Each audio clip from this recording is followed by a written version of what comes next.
Hello everyone, Arun here.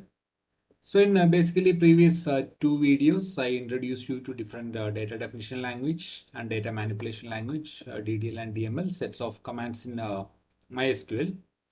So basically from data science point of view, we will be mostly using only the select query.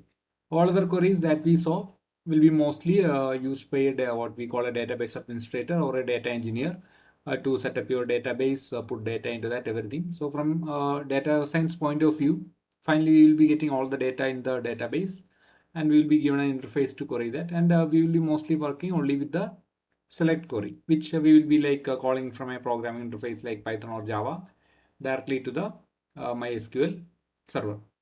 So basically, so in because of that, we will see select in detail in later sessions.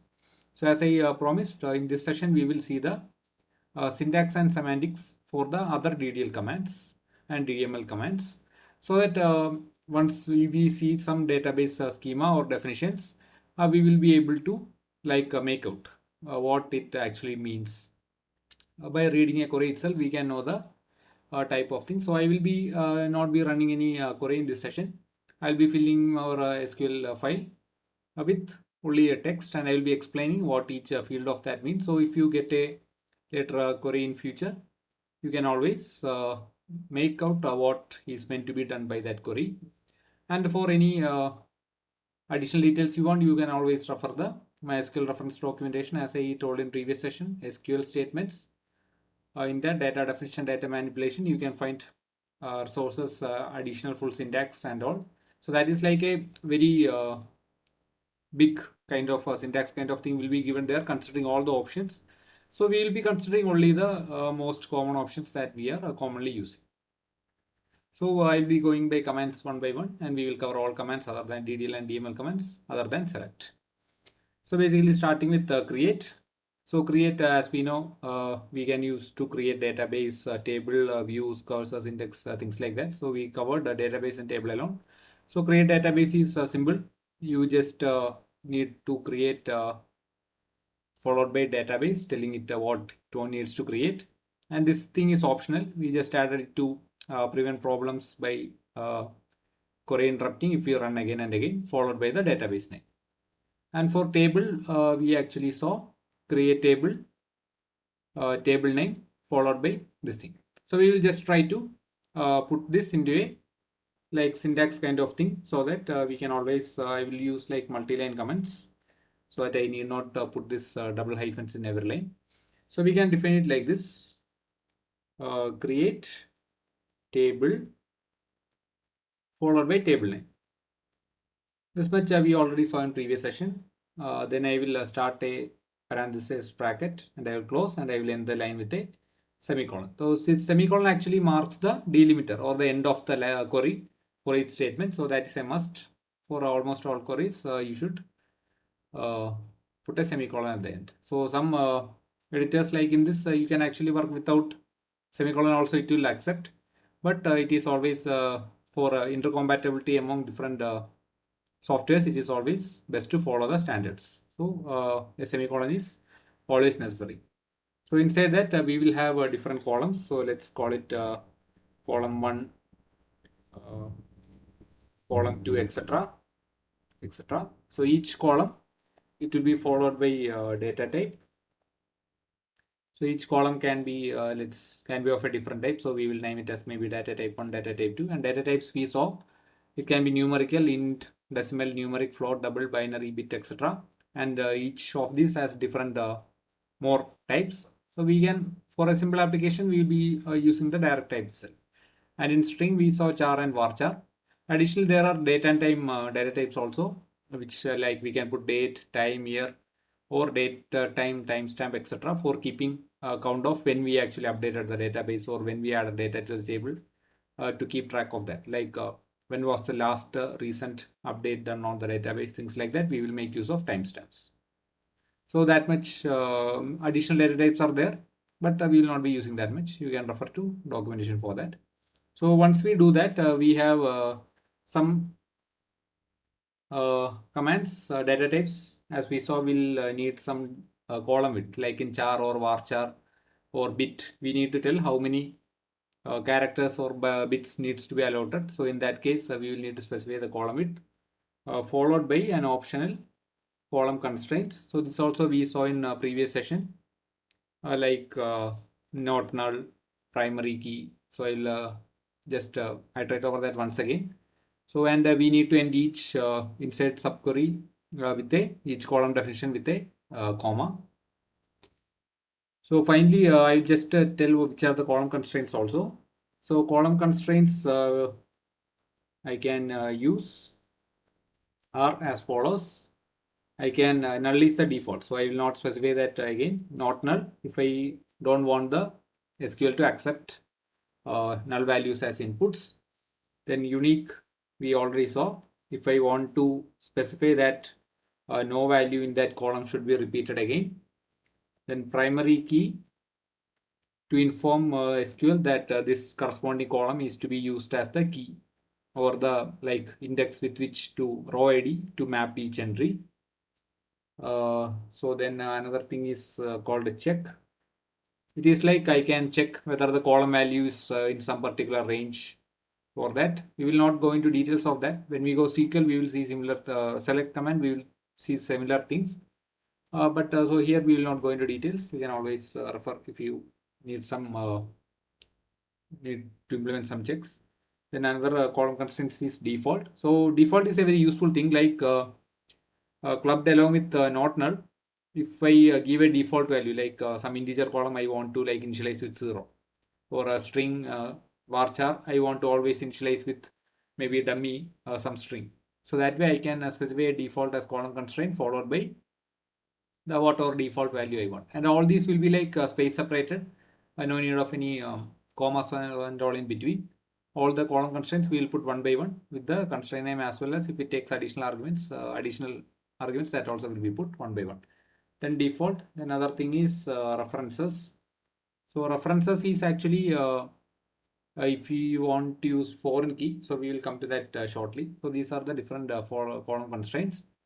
Then followed by this, we can have what is called table constraints. So table constraints also I can have multiple ones. So I will name as table constraint 1, table constraint 2, things like that. I can have a number.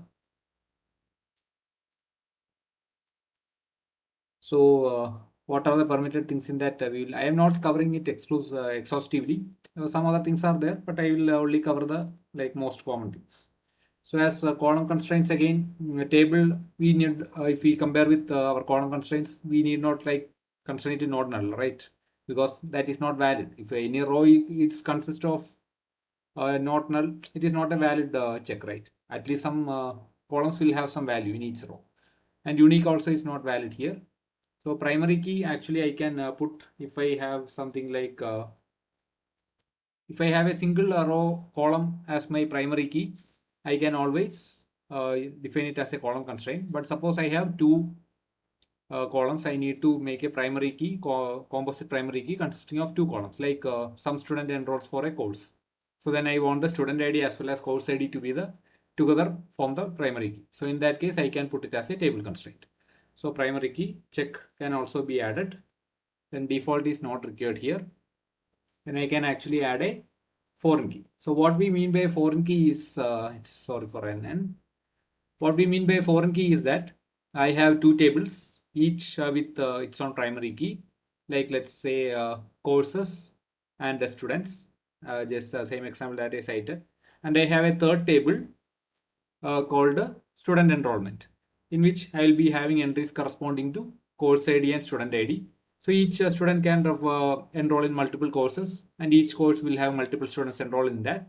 So I will have like multiple entries corresponding to each student and course. So in that case, the primary key will be consisting of both the student ID and the course ID. And in that case, I need to explicitly tell the SQL that this second table called third table called enrollment actually refers student ID from the student table and course ID from the course table. So for that, what I call is called a foreign key, in which in the enrollment table, the course ID is a foreign key corresponding to the actual course ID, which is a primary key in the course table. Similarly, student ID will be defined as a foreign key in the enrollment table, which is actually a primary key in the student table. So this may seem confusing. You can just think like this. Whenever you are referring to a key in another table, you will define it as a foreign key in this table. So that is one thing. Then default is not applicable here. References, okay. References, as we saw here, is actually used in mostly along with foreign key. We will tell like a foreign key followed by some name of the foreign key, which will be referencing. So that we will use this references, some other column name, and as well as the name of the column in that we will give. And the last one is maybe constraint. So all these places, primary key, check, foreign key, etc., it will be placed as a like unnamed constraint. So if I want to like assign some name to the constraint, so that later I can use alter, drop, etc. to change that, I can define it as constraint followed by constraint name followed by whatever constraint I want, like this primary key, check, or foreign key, whatever I have, that I will add after that. So these are some of the commonly used table constraints. Then there are other options like on delete, cascade, etc. So that we will not cover now. That are like slightly advanced. We need not bother about that, right? Then next thing is that we saw was rename. So here rename we saw, syntax is straightforward.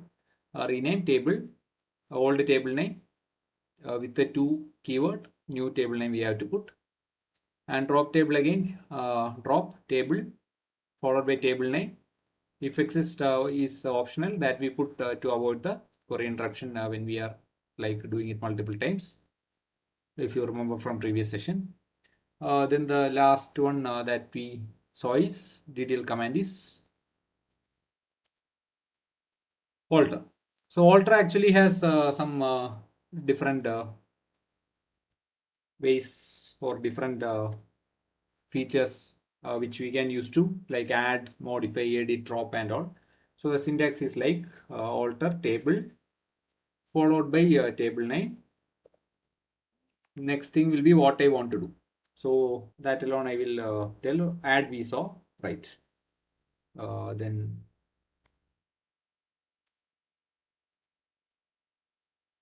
the next thing modify also we saw.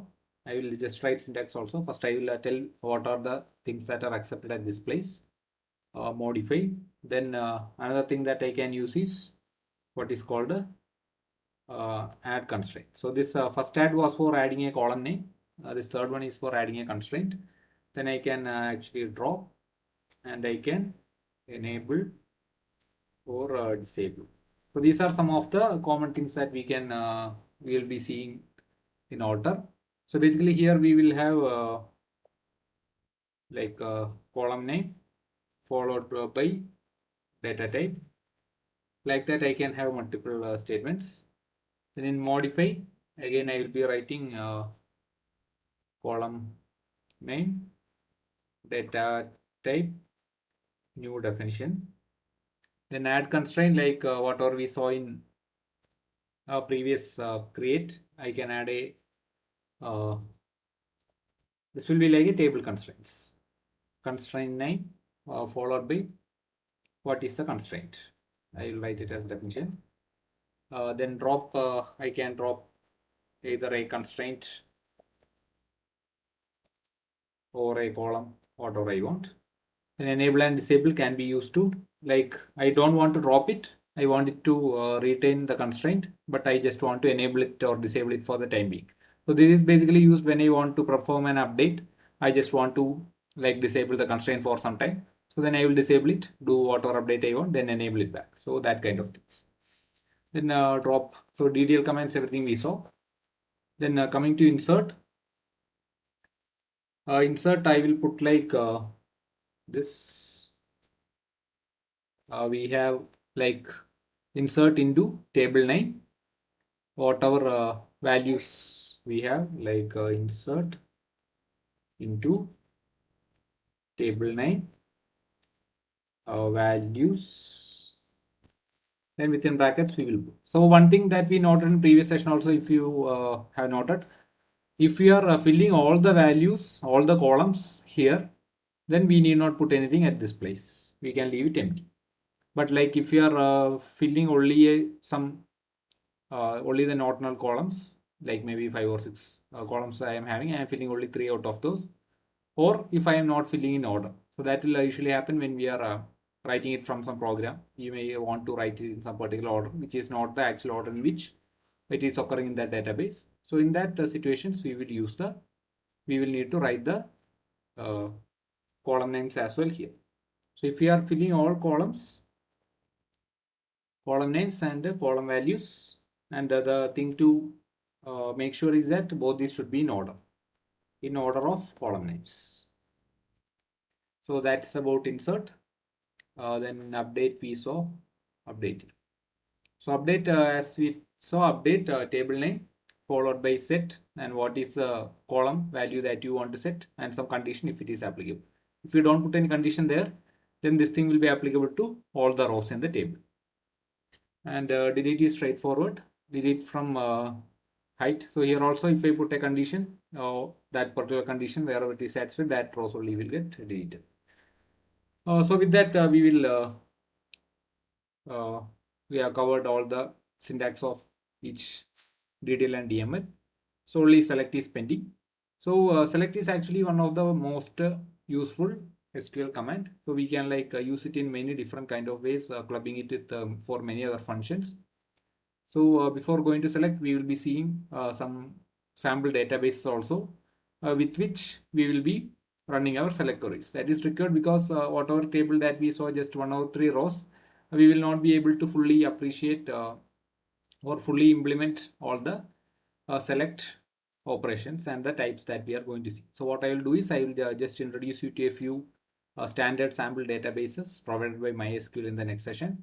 And in the next session after that, we will be using select queries to work upon that. Okay, with that, we can conclude this video. Thank you all. Arun here, signing off. Thank you.